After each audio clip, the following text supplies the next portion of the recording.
Today on Foxpro's Furtakers, we cover the entire province of Alberta, looking for the best place to call Canadian coyotes. We start in the Northern Timber and finish in the Southern Prairies.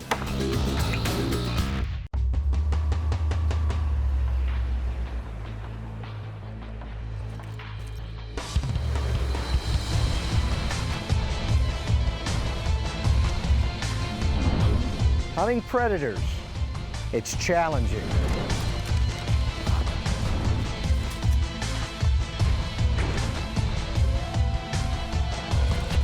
To be successful, you have to outsmart them. In the hunt, it's fast-paced and fast action.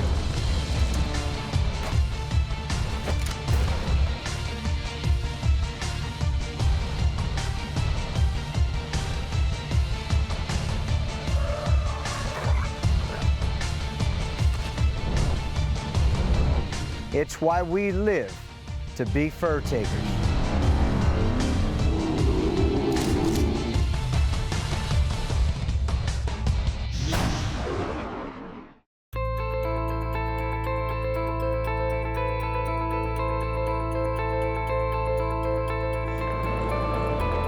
We are in Alberta with Corey Jarvis with Three River Adventures. There's a lot of coyotes here. There's big mountains. The terrain is great for coyote hunting. It's the end of February, late winter, 16 degrees. Chilly outside. We talked about a variety of different locations we could try out. We want to try something a little different. We started our hunt out in the north part of the province. We took advantage of some friends up there that knew the area a little better, and they helped us out. Fred McAdams helped us out on his ranch in his area there in the northern timber country. Come from Pennsylvania, I know what to do with timber, so any kind of an opening we can create for ourselves, we're going to set up and call it. There is an opening that goes back in there a little bit, Corey.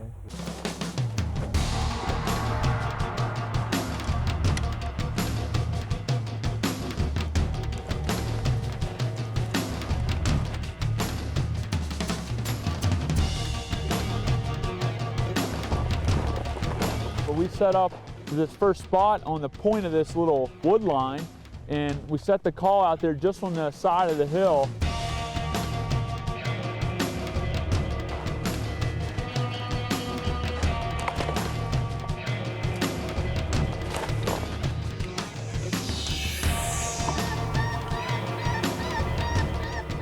We're playing the rabbit distress. I started with eastern cottontail, and then I went to snowshoe hare, and then back to a baby cottontail. It was like the 10-minute mark, and I'm sitting there looking this way, and Corey just gives me a smooch. They come out of those woods hauling the mail, a pair of them, beautiful, right through that snow.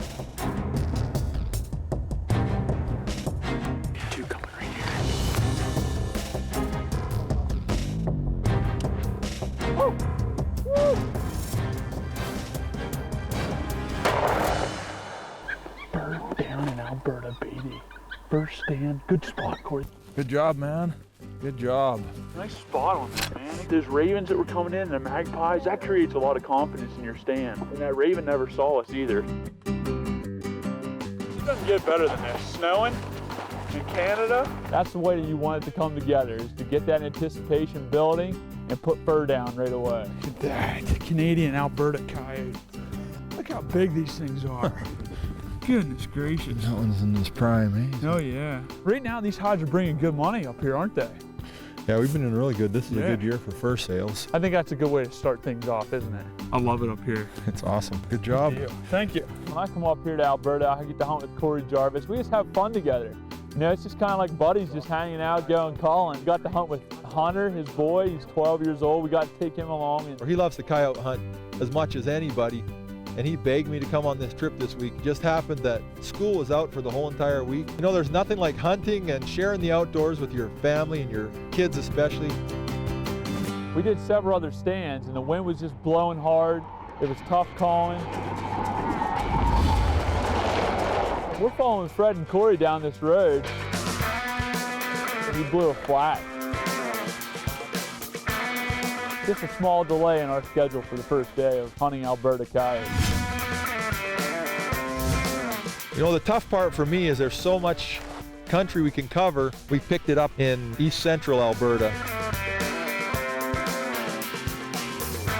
Now this part of Alberta we call the parkland region, and it's just a mix of little quaky blocks and rolling hills and of course a lot of cropland, so there are a lot of coyotes. It was probably, I don't know, 10 minutes or so. We were calling with the lighting jack, and Corey told me he saw a coyote.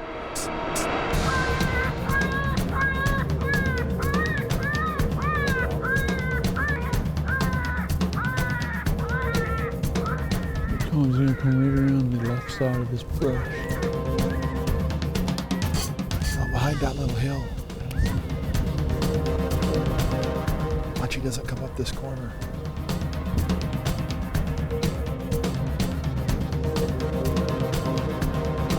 Kind of played that cat and mouse deal where it didn't know where it was going to pop up at.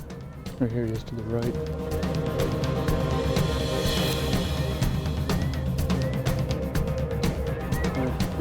Come on him.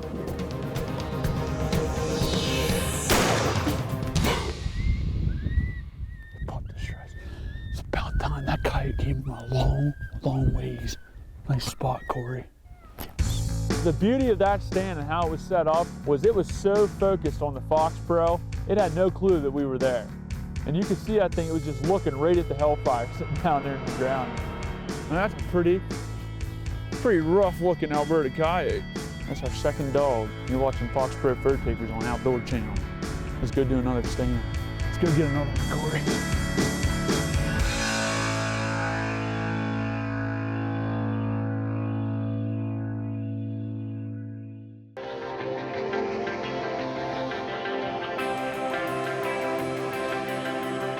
This place is just beautiful. It is absolutely awesome. This area is phenomenal for predators. There's so much game and so much wildlife throughout Alberta that, you know, the predator populations are thriving.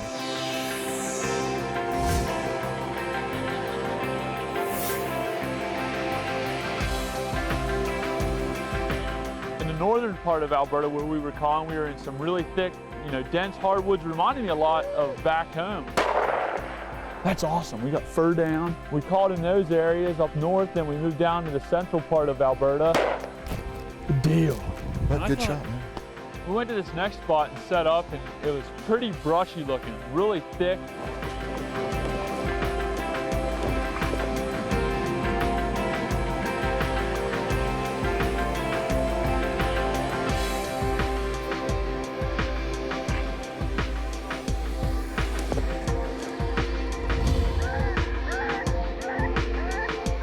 And we set up the shotgun over to my left, and it was pretty late in the stand before we even got a response.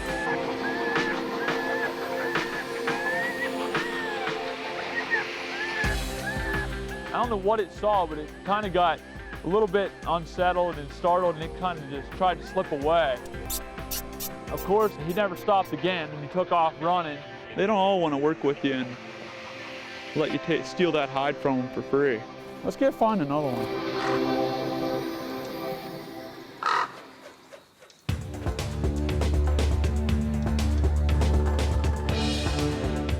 After that busted set, we rolled down the road a little ways and saw some rolling hills with some farm bales in them. Looks like a good spot here. All right.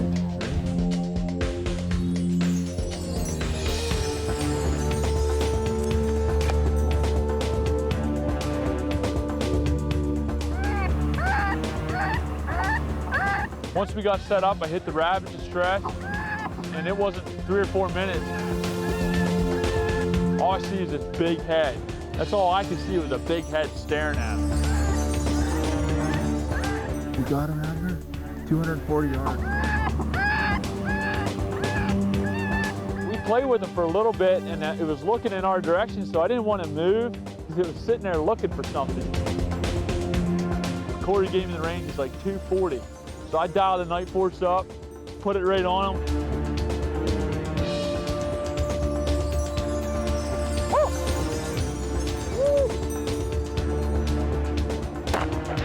He went straight down it. That's how you redeem yourself, baby. Fur down at 250. I love that night force scape. Absolutely love it. Right here, Corey told me it was about 240. It says 1.25 clicks. All I do is click that up to 1, hold dead on, and the game is over. Yes.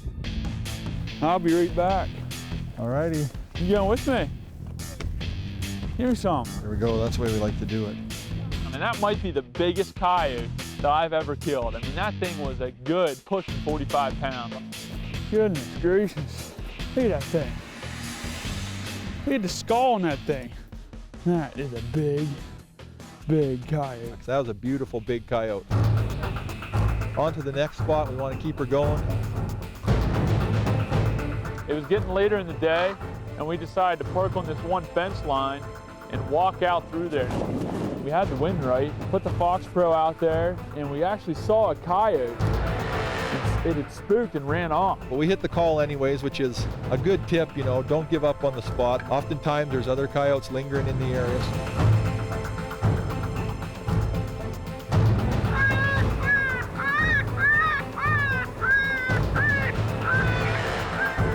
We hit the call and it was probably 2 minutes or less, and up come a coyote bouncing over the hill there.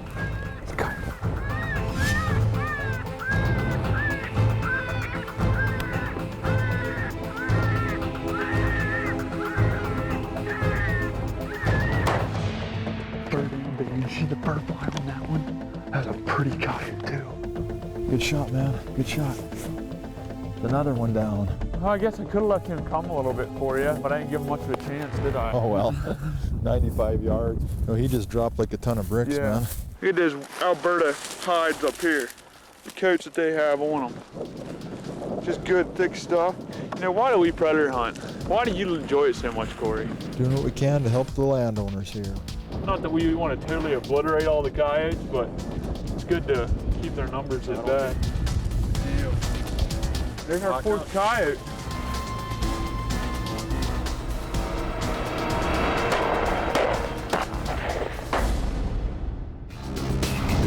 Still to come, does coyote hunting in Alberta get better? We head further south to find out. Coyotes, unlike deer, had defined territories. They urinate and defecate and mark those territories with defined scent. They howl, they patrol them, and they will even fight to defend them. But coyote territories are not like state or county territories. They change. They're not static, they're dynamic. And they change with food resources and the dominance of adjoining packs. During the year, or from one year to the next, there may be more mice, and a coyote simply doesn't need to defend such a large territory to get all the resources they need for their family unit.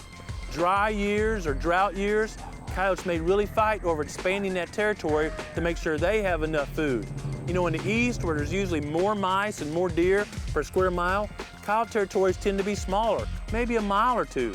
Out west in the desert mountains, those territories may be 10 or 20 miles, and coyotes are very busy marking and defending those territories. That's news we all can use as coyote hunters. I'm Grant Woods, and that's your Predator Profile.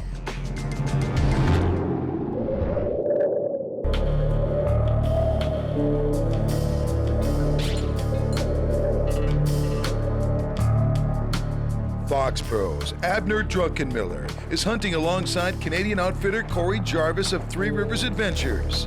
Together, they are out to find the best place to call coyotes in Alberta. They started in the northern timber, then moved south into the crop fields. With 4 coyotes already on the ground, they have one stop remaining, the rolling hills of southern Alberta. We made the decision. Corey said, let's head back down towards my house, see if we can call some of those coyotes in. We'll get back into my backwoods. We took the long drive down south.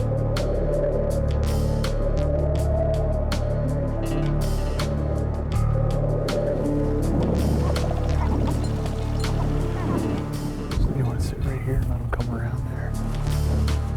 And we set up on this last stand. It looked pretty good. And Corey said, man, we just got to get hid really good and sit up in there and see what happens. And Corey's already lip squeaking at me. And I'm There's one over there on that hill. what's he lip squeaking at? I didn't even start calling you. He's like, there's a coyote over there on that hill. Here it comes. 2 of them. Oh, there's another one coming from the other side. Here they come. Here they come. He's coming right at us. There's 3 of them. They're coming hard. Right here, right here.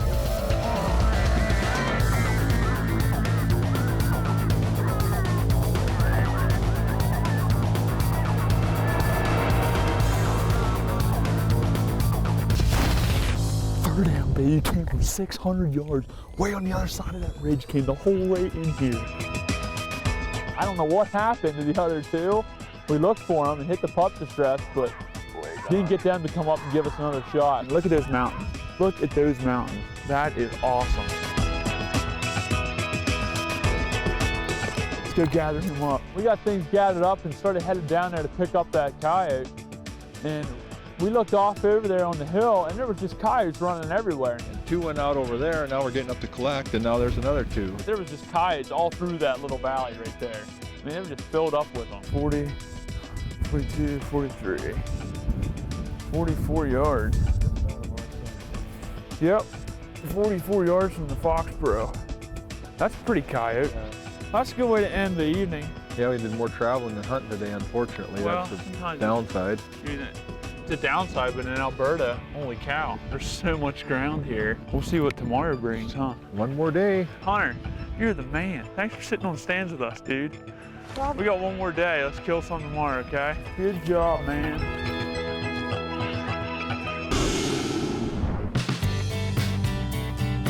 Alberta has a lot of coyotes. We're in an area here where there's tons of coyotes running around. It's exciting. We're pumped up. We can't wait to start calling. Perfect morning right now. No wind, nice and cool last night. What do you think, Hunter? Been calling in across this river here? Yeah. All right. Let's just go set up right over here. We get to this great looking spot. I mean, the wind's right, it's cold out, it's quiet, the wind's calm. And we're sitting there, we didn't even turn the call on yet, and a coyote comes out from behind this point across the ice on the river. Woo! Woo! Woo! Barked at it to stop it, and it never stopped. So I decided to turn the call on. Another coyote come out the same way late in the stand. Woo! Woo! Dang it. That was a rough setup. Come along just fine, Bill. We hit our wind. It's supposed to be a southwest wind this morning. Not much you can do when the wind hits you in the back though like that. That's coyote hunting. Stuff happens.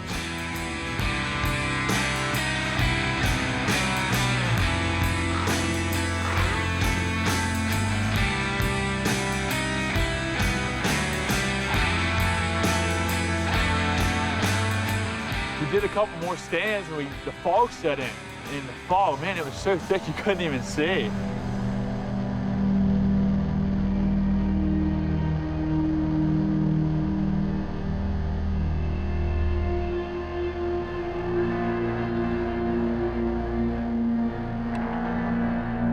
Kept trying to find a drive out of it. We finally got into a spot where it seemed like the sun was burning it off. We called and finally after about 10 or 12 minutes, which is a little long for this area, where we got some howling and barking. They're howling way over there. Way over on those hills, they're howling at us. They hit that pup distress. And I'm playing the pup distress sound, and he's like, they're coming from like a mile away. They're coming good now, Al. They did not like that pup distress. There's 1, 2, 3. There's 2 more behind those 3. There's 5 coyotes coming into that pup distress. The closer they got, the faster they came.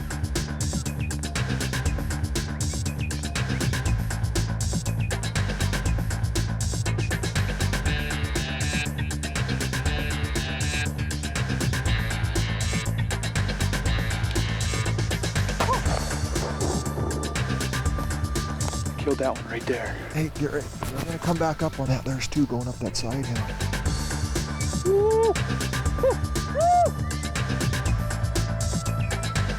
At least we got one of them. Had 5 come in, at least we killed one. Good job, Abner. Birds flew everywhere. Maybe not the best odds to kill one coyote out of 5, but it was awesome to see them all coming in there like that.